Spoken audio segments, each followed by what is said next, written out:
What is going on, my fellow PGA DFS grinders? Brian Berryman back with you again from FantasyLabs this week to break down the BMW Championship, the second of a 3-week stretch that will determine our PGA Tour champion for the 2021-2022 season. Before we get into the model and picks for this week, let's go over how the model performed last week at the St. Jude Championship. Unfortunately, after a solid stretch over the last few weeks for the model, where we had some excellent results picking the top finishers in the tournament, this past week was not the best showing for the model, as the top 5 players in our model failed to crack the top 10 for the event, which was unfortunate. We did have some mild success. Zalatoris was the 8th ranked golfer in the model. He did win the tournament, and Jon Rahm and Tony Finau both cracked the top 5. In general, though, not the result we were looking for the model last week. We did have a couple of solid calls in our fade section. We did have Jordan Spieth as a fade last week. He did miss the cut, and Sam Burns finished 20th, so he did not factor into any winning GPP lineups. So I guess you could say those were a lone success last week.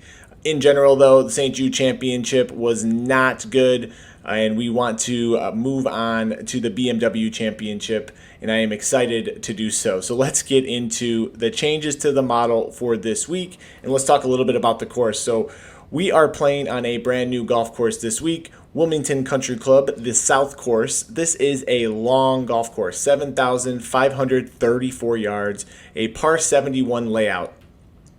Off the tee, golfers are going to see tree-lined fairways. I'm hearing some reports of some thick rough, up to 4 inches right now. Some of the people that I've read on Twitter that are on the grounds.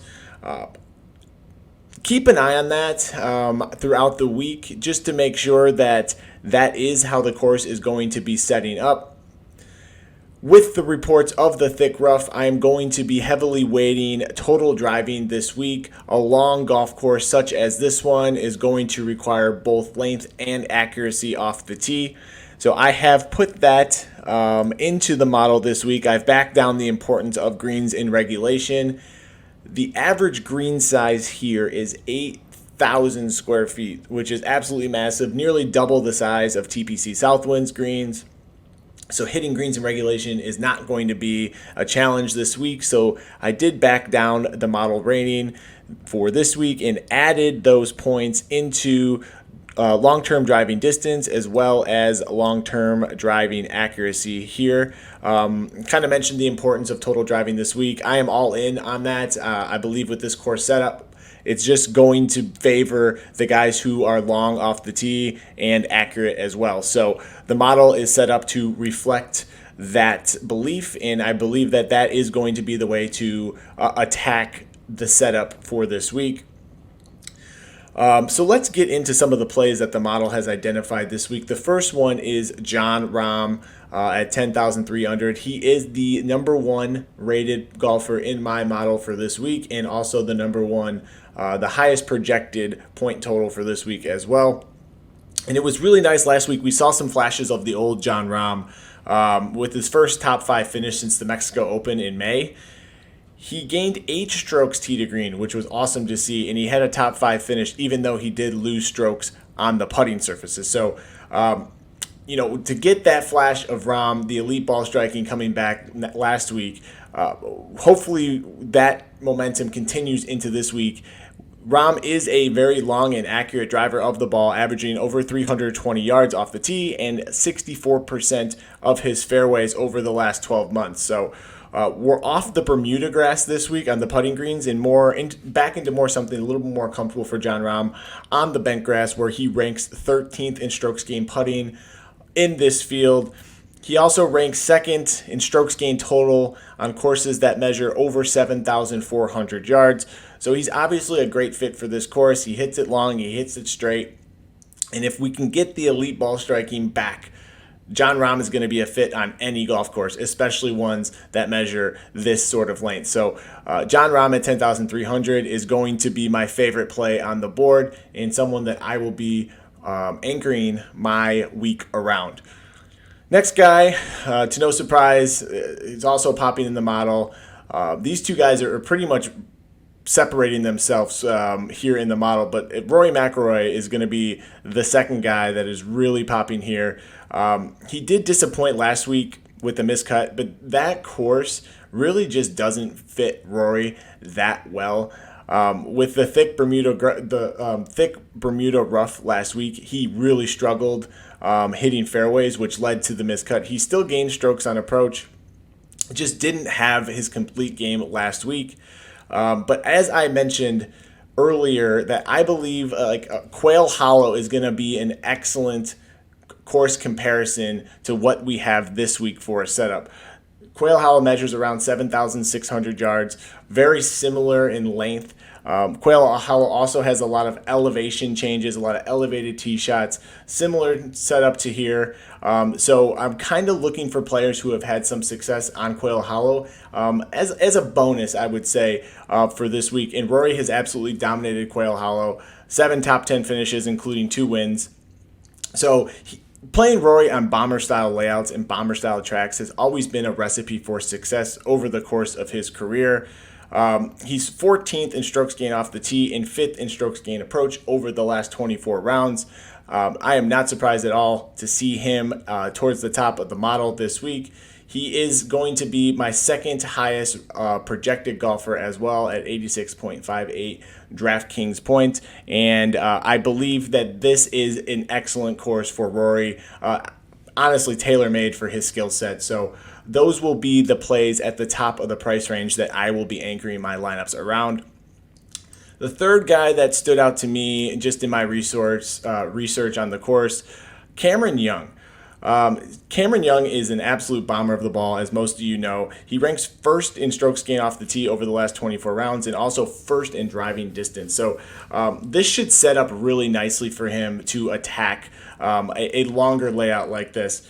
He has had success on similar layouts. He finished second at TPC Potomac earlier this year at the Wells Fargo, another longer golf course that is going to favor accuracy and length off the tee. He gained 4.7 strokes off the tee and 4.3 strokes on approach last week, so he put on an absolute ball striking clinic. Unfortunately, he lost 5.5 strokes putting. So if he can just get the putting figured out, the ball striking is exactly where it needs to be. And I like the way that he sets up for this course. So I will be rostering a lot of Cam Young at 8,900. Now, I do want to point out that his projected ownership is already approaching the 20% mark.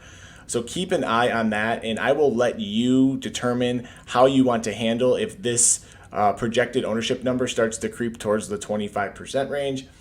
We went over that I think he's a great fit for the course, but at some point you'd have to jump off if he starts to become super chalk because his range of outcomes is really wide. But in general, I do like his fit, and I don't think that that ownership number is going to get into that 25% range, but I would definitely keep an eye on it on FantasyLabs as the week progresses, especially on Wednesday when I do my final ownership update. Let's get into the fade category for this week. There are 2 guys that I just don't think are setting up really well for the course. The first is Billy Horschel.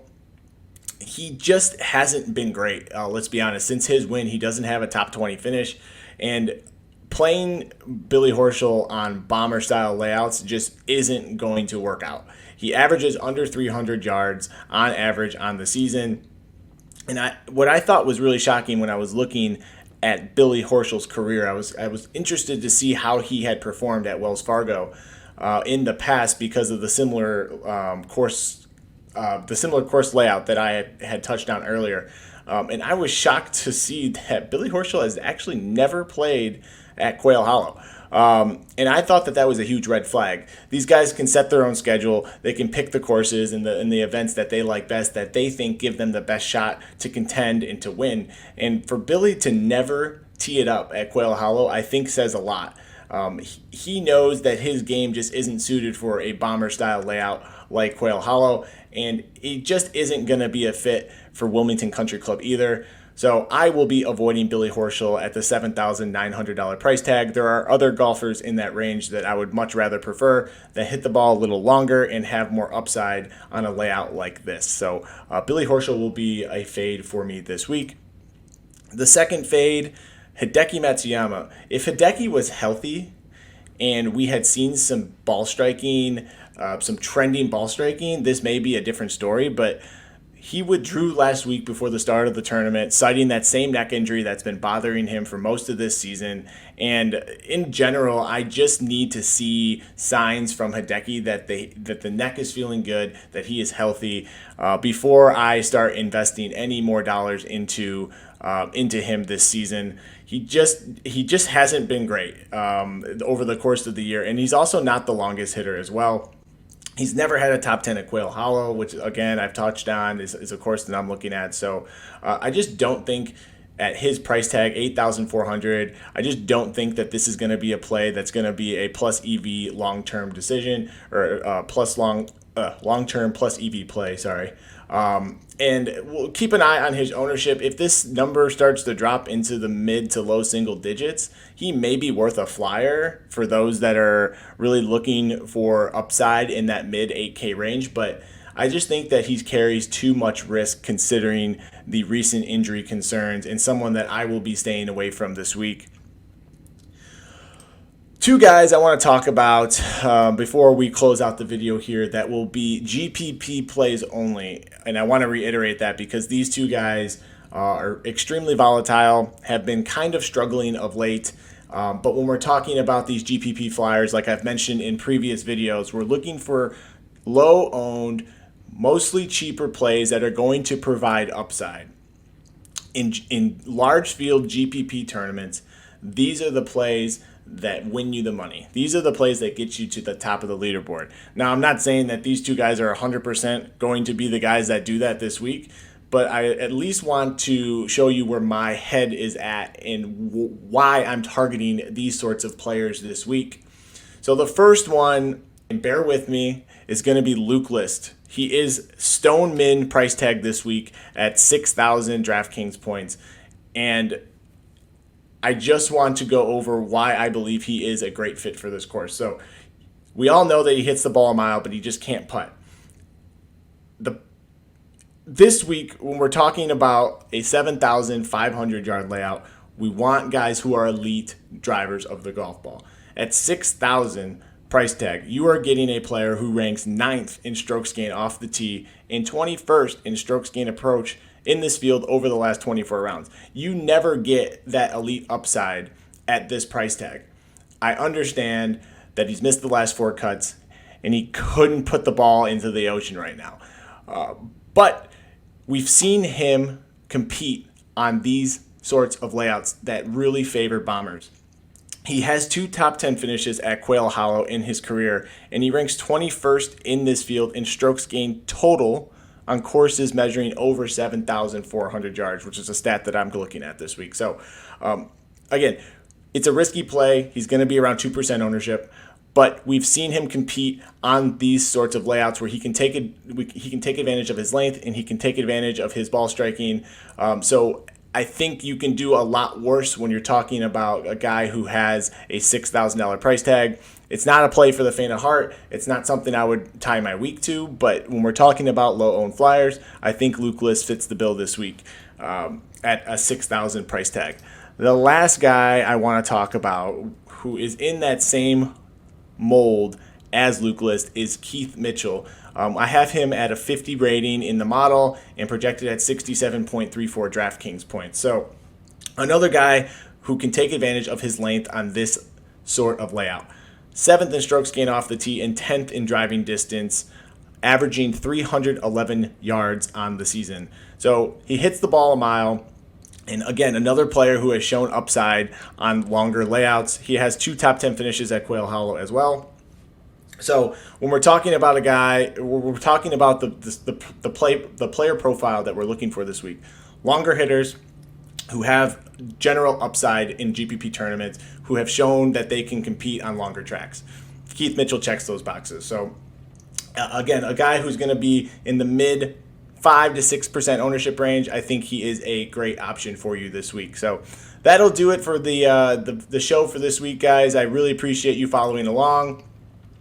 If you have any suggestions or questions on anything, feel free to give me a follow on Twitter and shoot me a DM. My my Twitter handle is at 13ERRYMAN. So go ahead and shoot me a DM on Twitter, or also you can just leave a comment on the YouTube link here. I'll be checking in on those periodically throughout the week and answering any questions that you guys may have. So good luck this week at the BMW Championship, and I will be back next week for the final event of the year at East Lake for the Tour Championship. So good luck this week, guys. We'll check in next week. Have a good one.